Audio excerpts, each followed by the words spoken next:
Hey everyone, welcome to the channel. Do you want to use your EBT card without a PIN? Here's a quick guide that might help. While you can't make a traditional purchases without a PIN, some retailers allow cash back through EBT without needing to enter it. At eligible stores, you can make a small purchase and select cashback at checkout. The total will include the item plus the cash you request.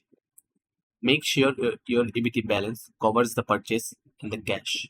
Some stores may charge a small fee and limits vary by state and retailer. This option offers flexibility, privacy, and even access in emergencies. Just, ch- just check with the store first and spend wisely.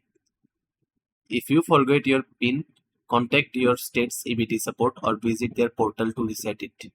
Thanks for watching. Like and subscribe for more helpful guides.